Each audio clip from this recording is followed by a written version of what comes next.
Haré una oración. Abacados, háblanos por medio bendito Bajacodes. No queremos oír palabra de hombre. Toda Gabaya Hamashiach, Omen, Beomen. Siéntense, por favor, amados Sahim. Su servidor, quien le habla, doctor Javier Palacios Elorio, Roe de la Queguilago, Soy Paz, en Tehuacán, Puebla, México. En este momento están apareciendo en su pantalla los sitios en internet que puede usted consultar. Puede usted bajar, copiar y regalar videos, audios y apuntes. Todo el material es gratuito. El lema en esta congregación es no hacer negocio con la palabra del Todopoderoso. Hágalo con toda confianza y hágalo pronto, porque los tiempos prácticamente ya terminaron. Bendito es el Abacados. Vamos a ver el penúltimo capítulo de Hechos. Bendito es el nombre de Yahweh. Hechos 27. Y vamos a encontrar cosas muy interesantes acá. Y antes de iniciar la administración, quiero decirles que hubo un censo de cuántos judíos, Yehudim, o sea, amados Ahim de casa de Judá, ya creyeron que Yahshua, ellos le llaman Yeshua, ya creyeron que Yahshua es el Mashiach. 500,000 judíos. Exaltamos al Abacados. Yahshua HaMashiach vive. Él viene pronto. Aleluya.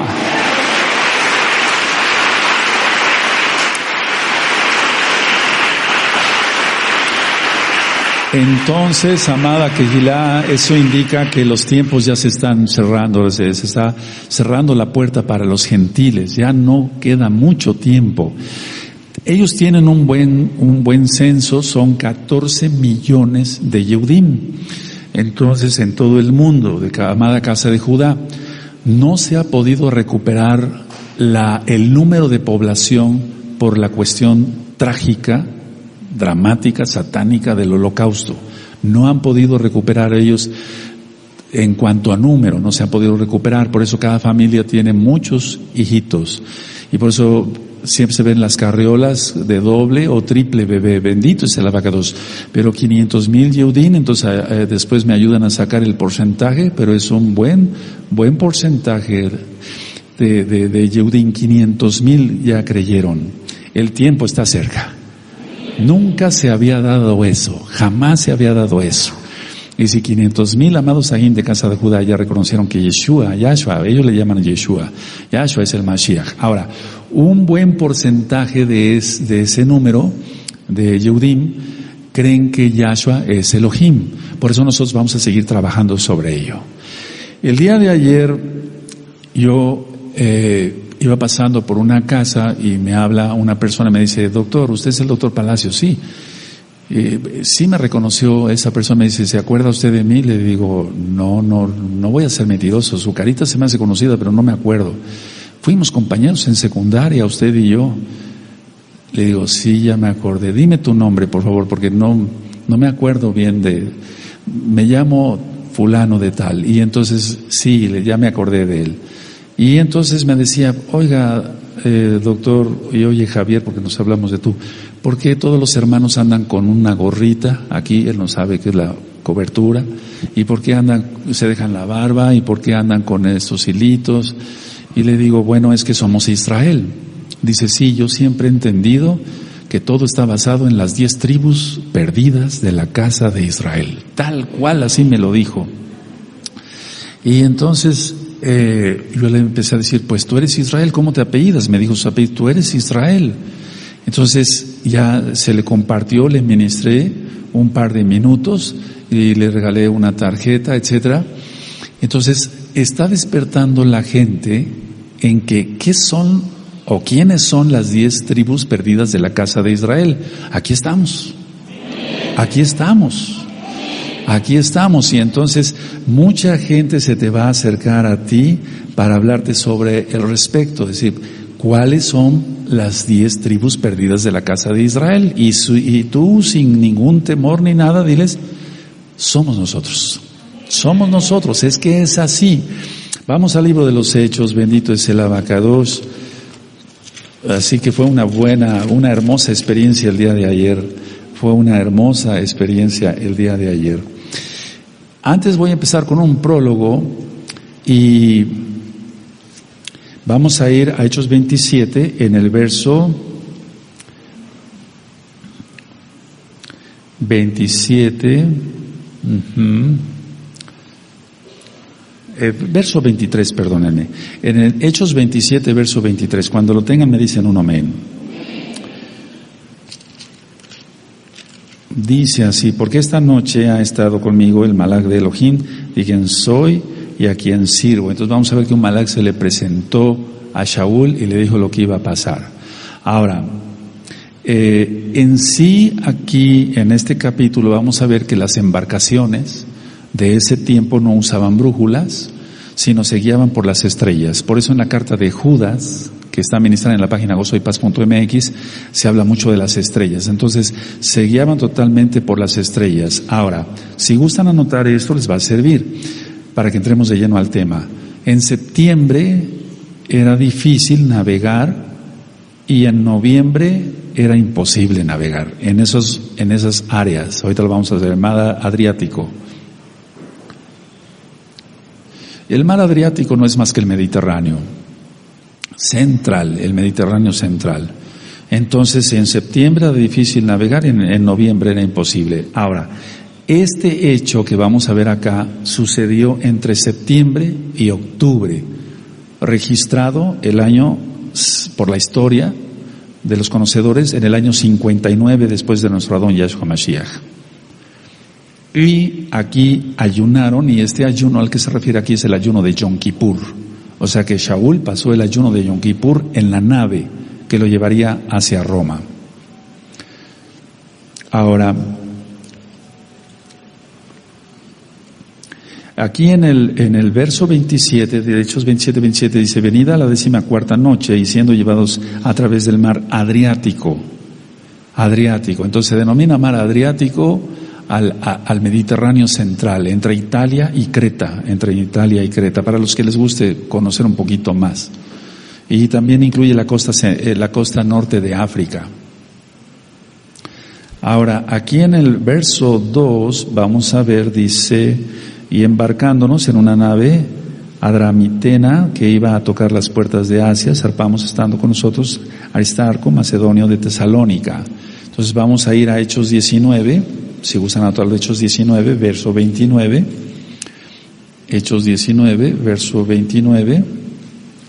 Vamos para allá, amada Quijilá. Hechos 19, en el verso 29. Dice así. Y aquí está Aristarco: y la ciudad se llenó de confusión y aún se lanzaron al teatro arrebatando a Gayo y a Aristarco. ¿Se acuerdan? Macedonios, compañeros de Shaul. También en el capítulo 20, en el verso 4, está Aristarco nuevamente, 24, y le acompañaron hasta Asia, Sópater de Berea, Aristarco, hasta ahí me quedo, Aristarco, aquí está. Ahora, en Colosenses, la carta a los Colosenses, amados Sahim, vamos para allá. En Colosenses, en el capítulo 4 y en el verso 10, vamos para allá, para los que les guste ampliar más el tema. Y si después tú me ayudas a ministrar, entonces tienes más material para poder explicar a otras personas que son nuevecitos y después futuros Sahim. Bendito es tu nombre, Abba. Tú eres bueno y tu gran compasión es eterna. En Colosenses, en el capítulo 4, en el verso 10, dice: Aristarco, ahí mi compañero de prisiones, os saluda, y etcétera, y sigue la administración. Ahora, en la carta a Filemón, vamos para allá. En la carta a Filemón, recuerden que Filemón solamente tiene un capítulo. En el verso 24, ahí está otra vez, Marcos, Aristarco. Entonces Aristarco era muy amado. Bueno, ahora, volviendo a Hechos 27, vemos en el verso 6, dice así.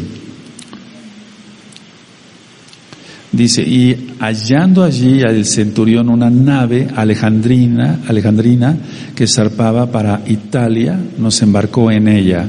Entonces, estos barcos llevaban trigo hacia Roma, eran barcos cargueros que llevaban trigo hacia Roma, por si gustan anotarlo. En el verso 7 y en el verso 8 vemos, por ejemplo, dice aquí sobre todo en el verso 8, Dice, y costeándola con dificultad llegamos a un lugar que llaman Buenos Puertos. Buenos Puertos es la bahía en el sur de la isla de Creta. Buenos Puertos, para los que les guste más información.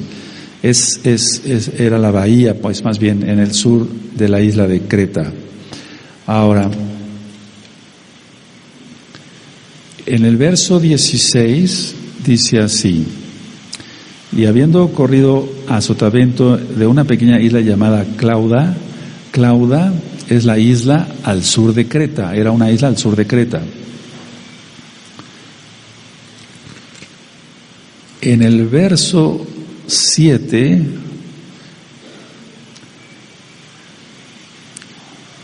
el verso 7, navegando muchos días despacio y llegando a duras penas frente a Agnido, porque nos impedía el viento, navegamos a sotavento de Creta frente a Salmón. Si te das cuenta, aquí menciona muchos lugares geográficos. Y esto fue porque habían pasado cuerdas por debajo del casco, si gustan anotarlo eso, habían pasado cuerdas por abajo del casco. Eso es muy difícil de hacer, solamente alguien que tenga mucha habilidad, pero lo hicieron los marineros o los marinos para evitar que el barco se desbaratara, en pocas palabras. De todas maneras vamos a ver después que aún así encallaron. Y en el verso 17 dice así: y una vez subido a bordo, usaron de refuerzos para ceñir la nave, y teniendo temor de dar en la sirte, arribaron las velas y quedaron a la deriva. Ya aquí estamos hablando que estaban en una zona cercana a la costa africana, Y esta costa africana aquí era muy peligrosa, dicen los estudiosos, por sus bancos, no barcos, sino bancos de arena. Sus bancos de arena. Entonces imagínense todo lo que pasó Shaul. Y en este capítulo 27 se habla del encarcelamiento de Shaul en Roma. Lucas habla o narra el viaje de Cesarea a Roma. Aquí está la narración de Lucas. Y yo lo comparo con Jonás. Así como Jonás, después de una tormenta, por así decirlo, lleva el mensaje él a una gran ciudad gentil. Entonces, así como Jonás, después de que fue echado por la ballena o el pez muy grande, él lleva el mensaje a una ciudad muy gentil. Entonces, después de una tormenta, aquí Shaul va a llevar también el mensaje a una ciudad gentil. Aunque no fueron aquí 3 días, fueron mucho más días, lo vamos a ver. Entonces Shaul lleva a Roma, que era una gran ciudad gentil, el mensaje del Abacados. Ahora, vemos acá claramente que el mar se oponía a que el mensaje llegara a Roma, por así decirlo. El mar se oponía a que el mensaje llegara a Roma. Entonces la pregunta es, ¿fueron Sheidim, demonios, lo que provocó todo esto? Es probable. Aunque ya navegaron en una situación difícil de tiempo, porque ya dije, por eso aclaré que en septiembre ya era difícil, según dicen los historiadores, navegar en esas zonas. En noviembre era totalmente imposible ya, no se navegaba. Entonces vamos a empezar a leer, amados Sajín, y nos vamos así ligeritos para que se entienda bien. Dice Hechos 27. Cuando se decidió que habíamos de navegar para Italia, entregaron a Shaul y a algunos otros presos a un centurión llamado Julio, de la compañía Augusta. Entonces, la compañía Augusta, recuerda que cuando yo dije que Augusto es reverenciado, etcétera, entonces este centurión Julio, sabemos que un centurión estaba encargado, como dice la palabra, de 100 soldados, o sea, encargado de 100 soldados, era de la compañía Augusta. Entonces le pueden poner igual que era una compañía muy reverenciada. eran títulos, por así decirlo, honoríficos, amados Sahim, aquí y allá, aleluya, eran títulos honoríficos. Bueno, Lucas acompañó a Shaul en este viaje tan tremendo, por así decirlo, tan peligroso, etcétera.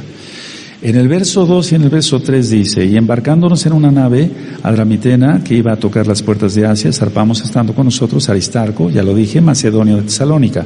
Al otro día llegamos a Sidón, y Julio, tratando humanamente a Shaul, le permitió que fuese a los amigos para ser atendido por ellos.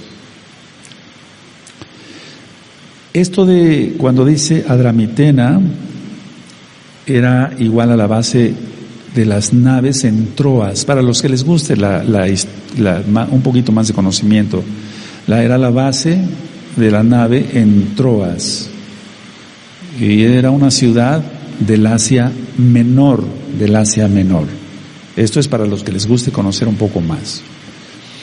Ahora, ahí ellos tenían que transbordar a Roma, o bien ir a pie por la vía Ignacia, entonces ellos llevarían así a los prisioneros. Entonces, en esta zona podían transbordar hacia Roma, o bien por la vía Ignacia, que ya hace tiempo pasamos una diapositiva, que hay todavía restos de esa vía Ignacia, se podían ir caminando, y entonces así llevaban a veces a los prisioneros.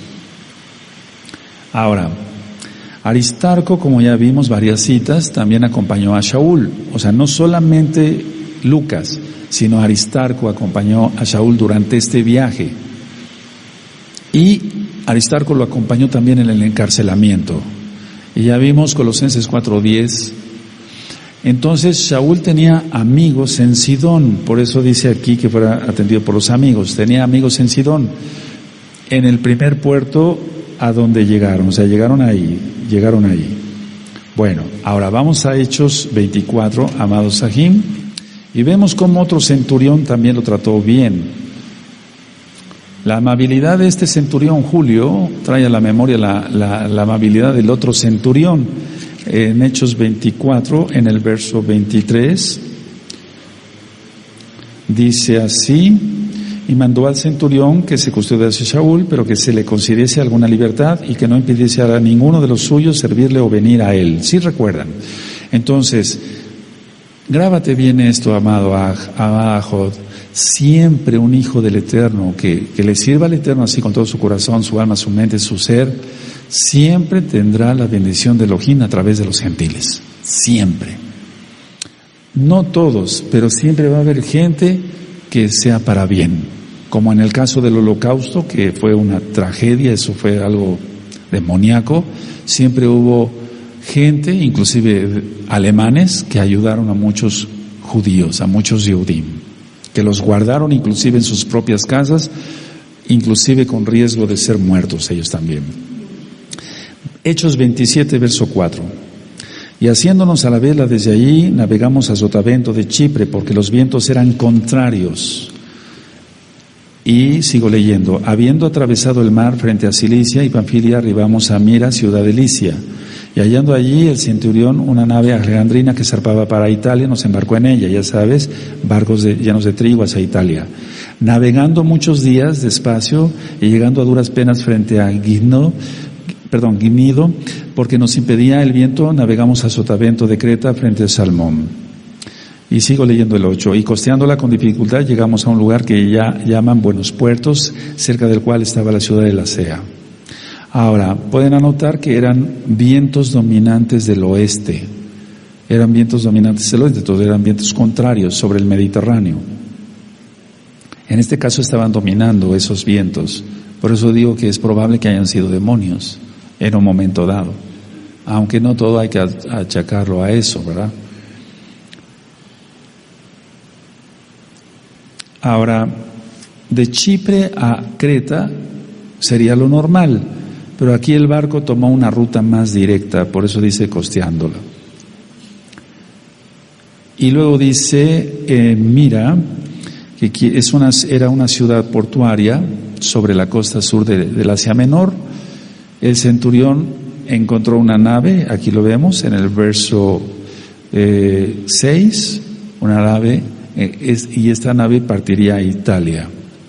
Ahora, este barco llevaba seguramente granos, o sea, no eran barcos realmente para personas, pero aún así a veces llevaban pasajeros. Y era un barco grande, si quieren en el 27, ahí mismo 38, en el verso 38, Hechos 27, 38, lo tienen a la vista. Y ya satisfechos aligeraron la nave echando el trigo al mar. Ahí está, echando el trigo al mar. Entonces llevaban trigo hacia Roma. Ahora, esta era una nave grande y llevaba 276 pasajeros. En aquel tiempo, este tiempo que estamos aquí estudiando, de Hechos 27, Egipto era el que abastecía de granos a Roma. Bueno, por eso dice de Alejandrina,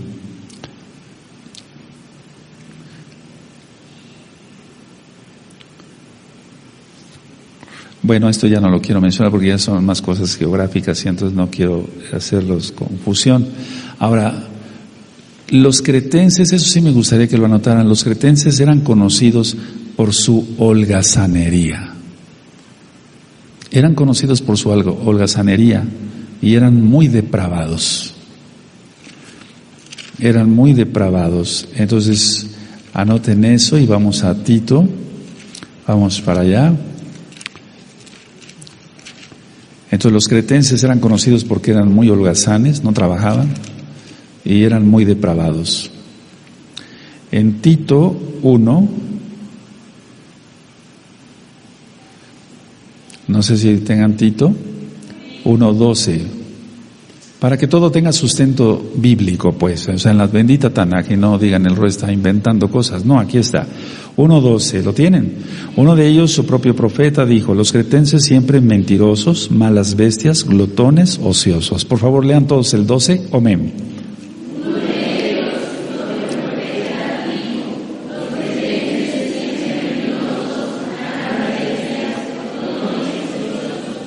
Qué famita, ¿verdad?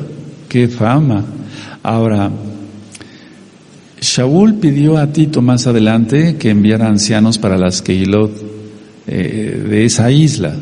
Entonces, volvemos a Tito, perdóname. Vamos otra vez ahí para que les muestre dónde está. En Tito, aquí en el 1:5, en el 1:5. En el 1:5 de Tito dice, por esta causa te dejé en Creta, para que corrigiese lo deficiente y estableciese ancianos en cada ciudad, así como yo te mandé. No sé si ya se le va entendiendo mejor. ¿Sí? Bueno, ahora volvemos a Hechos 27. Sí, ya va. Hechos 27. Y voy a leer del 9 en adelante, del 9 al 12. Y habiendo pasado mucho tiempo y siendo ya peligrosa la navegación por haber pasado ya el ayuno, ahí ponle Yom Kippur, ayuno de Yom Kippur. Shaul les amonestaba, diciéndoles, varones, veo que la navegación va a ser con perjuicio y mucha pérdida. O sea, le estaba advirtiendo, no solo del cargamento y de la nave, sino también de nuestras personas. Leo el 11, pero el centurión daba más crédito al piloto y al patrón de la nave que a lo que Shaul decía. 12. Y siendo incómodo el puerto para invernar, la mayoría acordó zarpar también de allí, por si pudiesen arribar a Fenice, puerto de Creta, que mira al noroeste y sudeste, e invernar allí. Entonces, por lo tanto, fue el ayuno de Yom Kippur. Eso es lógico. Ahora, después de esa época, los cambios climatológicos del Mediterráneo, hasta la fecha, según investigué, hasta la fecha, sigue siendo muy peligrosa la navegación, que no sería en esos tiempos donde no había brújula, no había los barcos que hay hoy con tanta tecnología y demás. Entonces, en ese tiempo, por si gustan anotarlo, en ese tiempo, la navegación cesaba a principios de noviembre. Después de de los primeros días de noviembre, 5 días, pon tú, ya no se navegaba. Ahora sí lo hacen porque hay barcos pues con toda la tecnología, ¿no? Pero aún así se siguen soltando muchos vientos. No tantos como los que marca acá, por eso fueron Sheidim, es probable. Entonces ellos zarparon con la esperanza de llegar al puerto de Fenice. Pero esto fue contrario al consejo de Rav Shaul. Esto fue contrario. Entonces recordemos que Rav Shaul estaba inspirado por el Ruach HaKodesh. Aquí los Goyim dijeron, no, vamos a hacer esto y va a salir mejor. Pero no, vamos a ver que no. Voy a leer del verso 13 en adelante al 17. Y soplando una brisa del sur, pareciéndose que ya tenían lo que deseaban, llevaron anclas e iban costeando Creta, recuerdan, los cretenses. Pero no mucho después dio contra la nave un viento huracanado llamado Euroclidón. Y siendo arrebatada la nave y no pudiendo poner proa al viento, nos abandonamos a él y nos dejamos llevar. ¿Sí leyeron conmigo? Dice así, el 16, y habiendo corrido a sotavento de una pequeña isla llamada Clauda, con dificultad pudimos recoger el esquife. Ahorita explico qué es el esquife. Y una vez subido a bordo, usaron de refuerzos para ceñir la nave, y teniendo temor de dar en la sirte, arribaron las velas y quedaron a la deriva. Entonces, ya vimos acá que Euroclidón era un viento huracanado. Ahora, iban navegando en mar abierto. Eso es muy importante porque ya estaban totalmente a la deriva o perdidos, pues. En el caso de Clauda, era una isla, decíamos, una pequeña isla a 40 kilómetros al sur de Creta, y eso les proveyó un breve respiro. Por eso aquí dice, y habiendo corrido a sotavento, el 16, de una pequeña isla llamada Clauda, con dificultad pudimos recoger el esquife. Por eso digo que fue como un respiro para ellos ahí. El esquife era una embarcación pequeña para llegar a tierra. Es una embarcación pequeña y generalmente era remolcada en ese tiempo. Entonces del barco bajaban a ese esquife o esa embarcación y podían llegar a tierra. Pero por lógica, el esquife ya estaba totalmente lleno de agua. O sea, era peligro tras peligro tras peligro. Nosotros lo estamos aquí contando muy cómodos, pero qué angustias pasarían todos ahí. Y Rav Shaul, desde luego, con la fe en el Abacadosh, en Yahshua HaMashiach. Pero ya el esquife ya estaba todo lleno de agua, por lógica. Entonces, cuando dice aquí en el 17, usaron de refuerzos, ese es el verso que les quería enseñar, para ceñir la nave, es que rodearon el barco con cuerdas y según algunos historiadores, pasaron cuerdas por debajo. Eso sí está más difícil, ¿no? Pero rodearon el barco con cuerdas a fin de que las vigas no se separaran y que no dejaran pasar más agua, porque ya estaba pasando agua. Entonces pasaron, ese es el casco del barco, y pasaron cuerdas alrededor. Sin embargo, hay quien se atreve a decir así, que pasaron cuerdas por debajo del barco. Eso está más difícil, pero bueno, si está en la historia, es probable que haya sucedido en un momento dado. Bueno, ahora, aquí vemos en el verso 17, en la Sirte. La Sirte estaba localizada por la costa de Libia, al norte de África. Ya muchas islas no se reconocen con el nombre que tienen acá, ya tienen otro nombre. Entonces vemos cómo acá arribaron las velas y quedaron a la deriva. Voy a leer el verso 18. Entonces la situación era ya muy peligrosa. Dice el verso 18: pero siendo combatidos por una furiosa tempestad, al siguiente día empezaron a alijar, y al tercer día con nuestras propias manos arrojamos los aparejos de la nave, y no apareciendo ni sol ni estrellas por muchos días, y acosados por una tempestad no pequeña, ya habíamos perdido toda esperanza de salvarnos.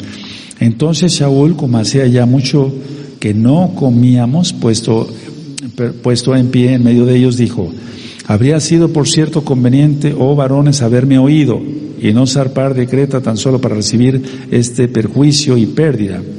Pero ahora os exhorto a tener buen ánimo, pues no habrá ninguna pérdida de vida entre vosotros, sino solamente de la nave. Estaba profetizando ahí, porque esta noche ha estado conmigo el Malach de Elohim, de quien soy y a quien sirvo. Bendito es el Abacados, diciendo: Shaul, no temas, es necesario que comparezcas ante César, y aquí Elohim te ha concedido Elohim te ha concedido todos los que navegan contigo. Dice: por tanto, varones, tened buen ánimo, porque yo confío en Elohim, que será así como me ha dicho. Con todo es necesario que demos quedemos en alguna isla. Ahora, la idea es esta: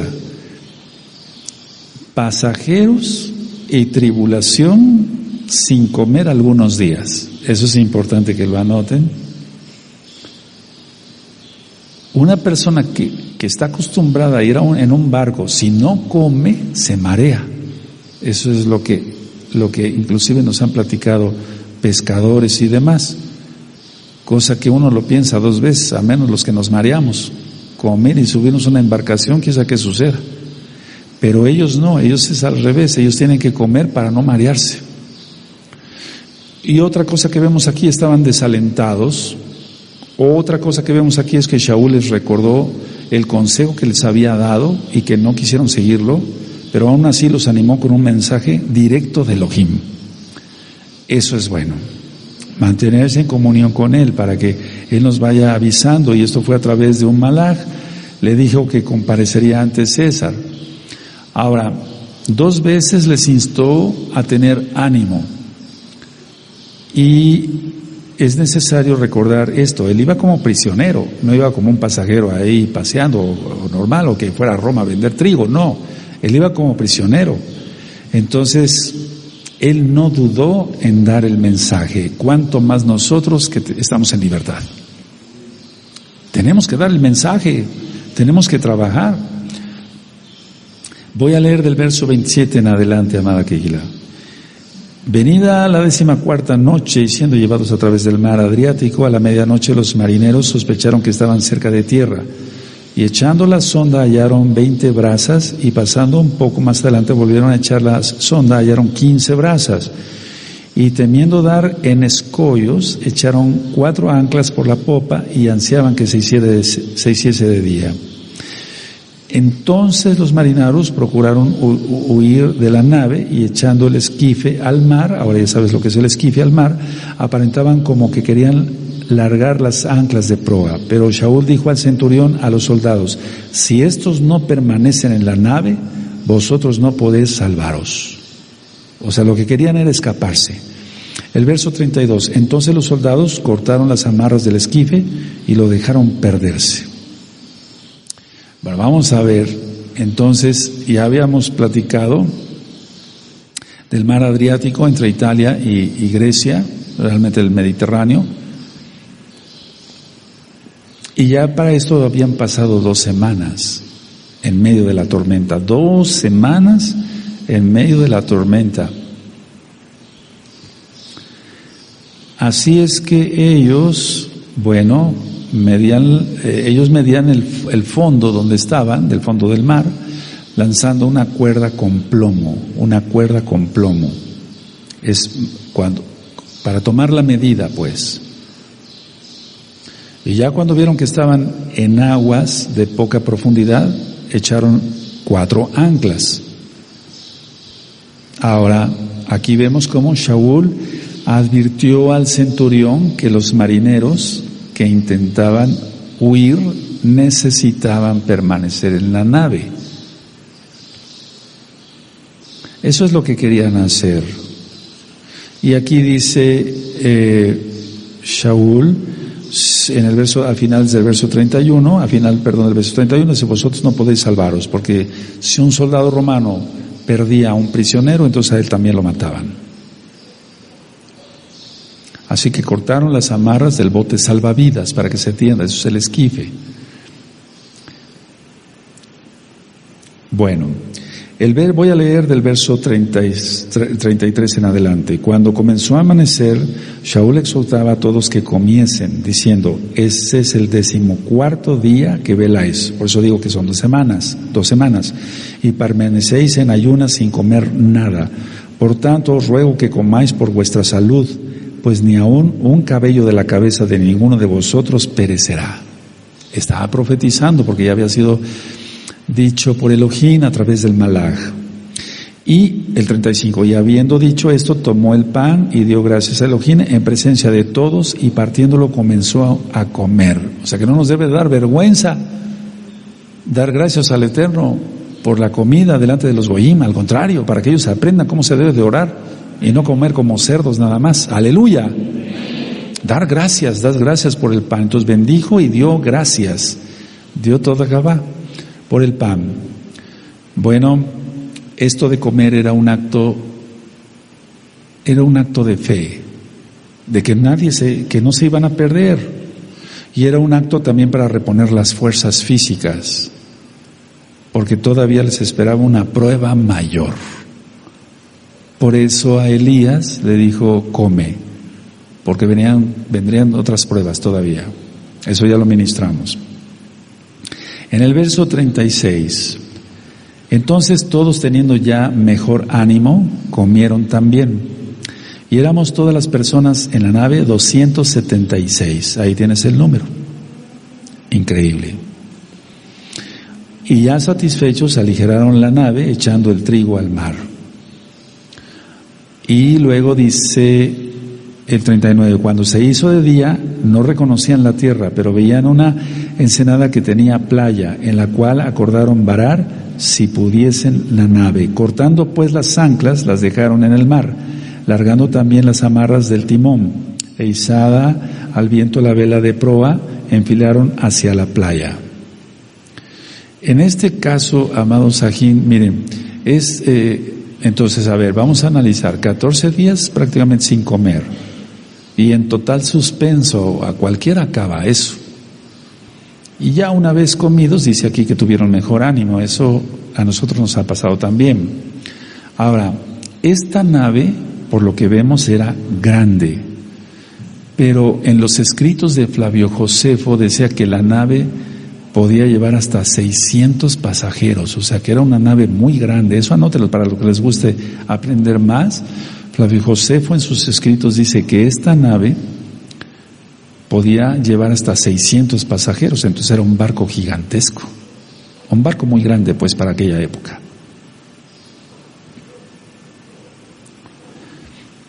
En el verso 41 dice: pero dando en un lugar de 2 aguas, hicieron encallar la nave, y la proa hincada quedó inmóvil, y la popa se abría con la violencia del mar.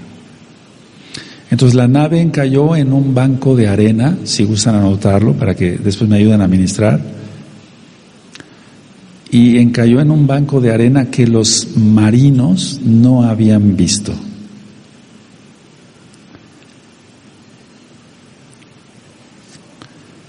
En pocas palabras, se rompió el barco. Para que se entienda, debido al oleaje del mar, la popa se rompió, mientras que la proa se mantuvo hincada en la arena. En el verso 42 al 44, para finalizar, dice: entonces los soldados acordaron matar a los presos, para que ninguno se fugase nadando. Pero el centurión, queriendo salvar a Shaul, les impidió este intento, y mandó que los que pudiesen nadar se echasen los primeros y saliesen a tierra. Y los demás parten tablas, parten cosas de la nave, y así aconteció que todos se salvaron saliendo a tierra. Entonces lo que dijo Shaul se cumplió, porque él recibió un mensaje de parte del Eterno. Decía yo hace un momentito, que los soldados respondían por la vida de los prisioneros, y si algún prisionero se fugaba, el soldado tenía que morir. Entonces ellos planearon matarlos pues para que no escaparan, pero sin embargo, debido a un Kadosh, se salvaron todos. Eso es importante, por eso mantengámonos en santidad y quizá el Eterno tenga rajen de miles de almas. Es muy importante esto, porque qué más peligro que perder que no tener la salvación. Entonces, debido a la simpatía que sentía el centurión por Shaul, por salvarle la vida, se salvaron los demás. Ahora, aquí podemos ir concluyendo que Shaul vio, nosotros podemos ver el valor que tuvo Shaul, uno, y la confianza que tuvo en Yahweh. Eso es muy importante. El valor que tuvo, porque si ven, él se mantuvo tranquilo, etcétera, inclusive animando a los demás. Eso es un varón de Elohim. No que a las primeras caiga en histeria y empiece a pegar de gritos, etcétera, etcétera, etcétera. Entonces, eso es digno de tomar en cuenta, el valor y la confianza que tuvo Shaul en nuestro Adón Yahshua Mashiach. Y ya vemos aquí entonces, según lo que entendemos claramente, es que los soldados y los prisioneros nadaron hasta tierra.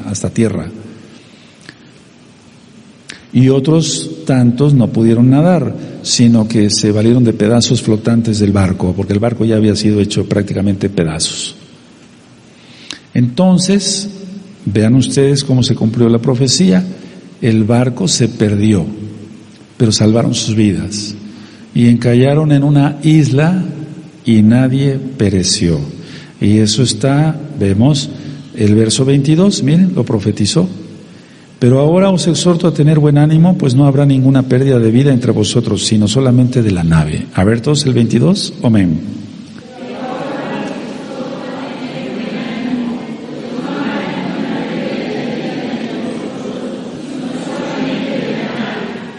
Vamos a sacar una conclusión entonces.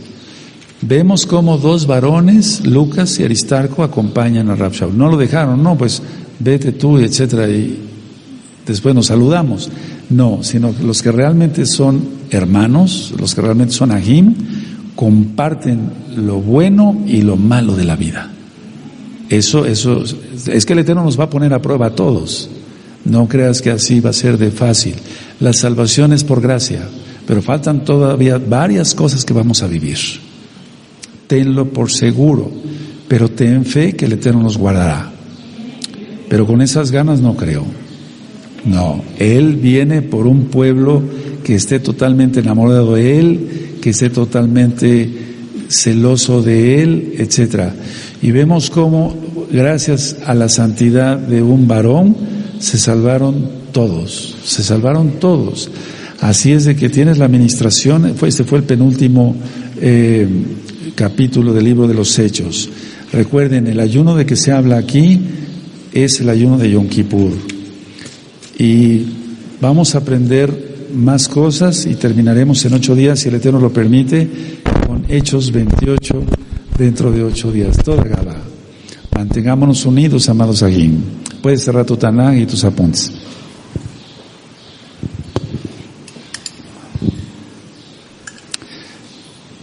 Y vamos a ponernos de pie. Bendito es el Abacados. Abba, danos de esa fe, danos el valor. Tus discípulos te dijeron, aumentanos la fe, bendito Yahshua Mashiach. Nos hace falta tanto, Abacados. Y en esta lección hemos aprendido que a pesar de la tempestad y a pesar de todo, un hijo tuyo, Rab Shaul, se mantuvo firme y dio testimonio de su fe, de su confianza en ti, porque él era obediente, Abba. Nosotros queremos ser igual de obedientes, Abacados, y tener la suficiente confianza, Abacados, por todo lo que se ve venir en la gran tribulación. Abba, tú eres bueno y tu gran compasión para siempre. Tú guardarás a los Kadoshim y a las Kadoshot. Tú eres bueno, Abacados. A ti clamamos, Abacados, y a ti te exaltamos. Amén, ve amén.